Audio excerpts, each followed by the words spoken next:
Hello friends, स्वागत है आपका एक बार फिर से आपके अपने लीगल चैनल सोच पर प्रहार में। दोस्तों, आज की इस वीडियो में मैं आप सबके लिए माननीय सुप्रीम कोर्ट का एक लेटेस्ट जजमेंट लेकर के आया हूं, जो अभी सुप्रीम कोर्ट ने हाल ही में कुछ दिनों पहले दिया है। और दोस्तों, ये जजमेंट मल्टीपल धाराओं की सजाओं के बारे में बताता है।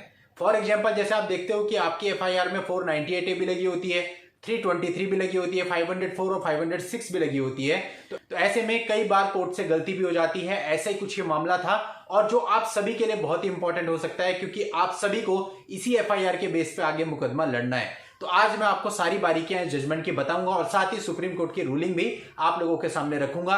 आप उसे अपने मामलों में यूज कर सकते हैं।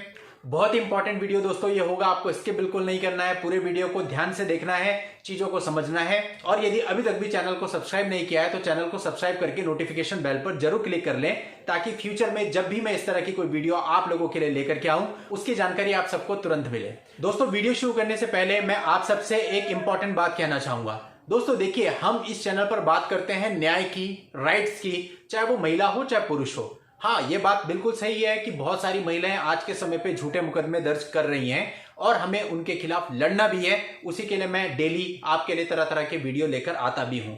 लेकिन दोस्तों, इसका यह मतलब भी नहीं हुआ कि सारी महिलाएं गलत हैं। अभी दोस्तों, मैं और आप में से कितने लोग ऐसे हैं जो दिल्ली में हुए निर्भया कांड बता सकते हैं? वहां पर किस तरह की क्रूरता हुई, जो भी हरकत हुई, आपने देखा, लड़की के प्राइवेट पार्ट में रॉड डाल करके उसकी हत्या कर दी गई। कितने लोग हैदराबाद में रेप के बाद जब लड़की को जलाया गया था उसे सही कह सकते हैं। और ऐसी ही अनेकों घटनाएं देश के अंदर हर रोज घटती हैं। यानी कि महिलाओं पर हीनियस क्राइम होते हैं। यानी पुरुष केवल अपनी इच्छा को शांत करने के लिए उनके साथ रेप भी कर रहा है, उनको मार भी दे रहा है। और कई सारे मामले मेरे खुद के पास ऐसे पड़े हैं जिसमें पति ने महिला को मारा है, या फिर उस पर एसिड फेंक दिया है, या फिर मारपिटाई करके उसके हाथ पैर तोड़ दिए हैं। तो दोस्तों, ये सारे क्राइम हैं और इन क्राइम्स को प्रमोट बिल्कुल नहीं करना चाहिए। अब दोस्तों, हो क्या रहा है, कई लोग मेंस राइट की आड़ में महिलाओं पर होने वाले अत्याचारों को, अपराधों को प्रमोट कर रहे हैं। तो हमें ऐसा बिल्कुल नहीं करना चाहिए, क्योंकि जो महिलाएं हैं वो हमारे घर की बेटियां भी हैं और बहनें भी हैं। यदि आज हम दूसरे की बहन बेटियों की इज्जत उछालेंगे इस तरीके से, उनके साथ हुए अपराधों पर उनका मजाक बनाएंगे, तो कल को हमारी बहन बेटियों के साथ भी वही होगा। यकीन मानिए, कर्मों का सिद्धांत है, कभी टल नहीं सकता।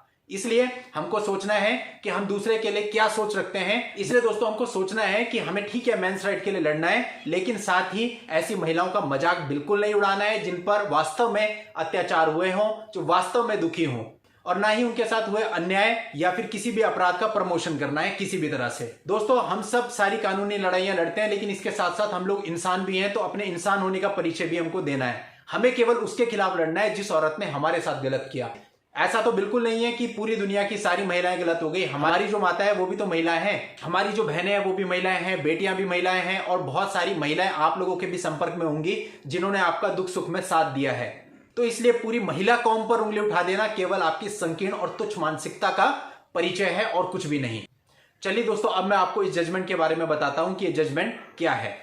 दोस्तों, एक एफआईआर में जब कई सारी धाराएं लगी होती हैं, जैसे 498A लगा है, इसके अलावा 504, 506, 323 डीपी एक्ट भी लगा है, तो जब कन्विक्शन का टाइम आता है, अगर कोर्ट समझती है कि वास्तव में यह अपराध हुआ है, अब यह बात अलग है कि सच्चा कन्विक्शन हो रहा है, झूठा कन्विक्शन हो रहा है, लेकिन हम बात कर रहे हैं अभी कन्विक्शन की।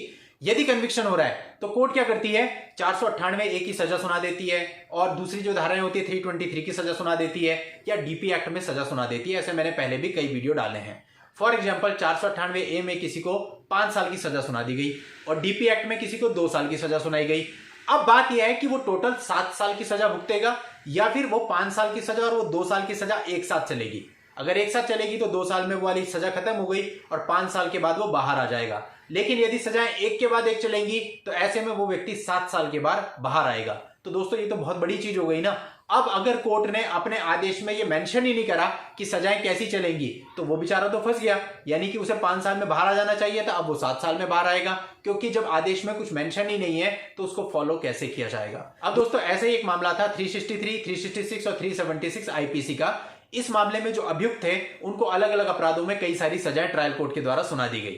प्रॉब्लम यह आई कि ट्रायल कोर्ट ने मेंशन ही नहीं किया कि ये सजाएं एक साथ चलेंगी या एक सजा पूरी होने के बाद फिर दूसरी सजा शुरू होगी।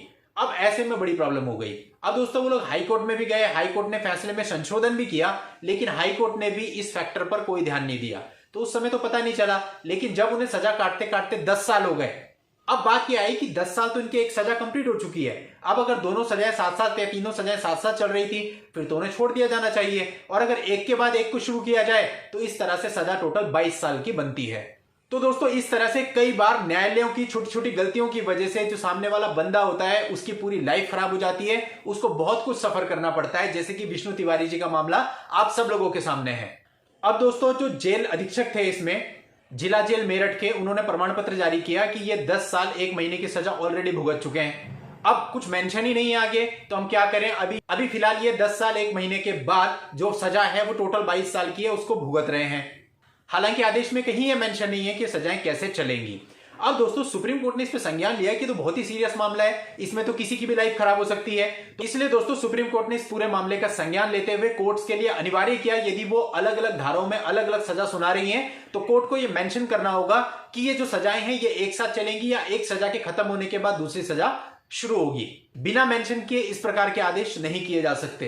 तो यदि आप में से कोई ऐसा व्यक्ति हो जिसके साथ किसी भी मामले में ऐसा हो गया हो तो वो इस जजमेंट का पूरा फायदा उठा सकता है दोस्तों, क्योंकि पूरे जीवन का सवाल होता है, एक तरह से जिंदगी और मौत का सवाल होता है ये।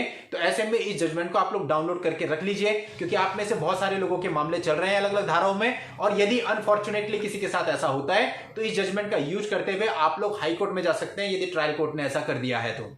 और हाई कोर्ट सुप्रीम कोर्ट की इस रूलिंग का संज्ञान लेते हुए आपके मामले में जो आदेश हुआ होगा उसको चेंज कर देगी, बदल देगी। दोस्तों ये बहुत ही इंपॉर्टेंट डिसीजन है, और इस जजमेंट का लिंक मैं इस वीडियो के नीचे डिस्क्रिप्शन में दे रहा हूं, वहां जाकर के आप इस जजमेंट पर क्लिक करके पूरे जजमेंट को पढ़ सकते हैं और डाउनलोड करके अपने पास सुरक्षित भी रख सकते हैं।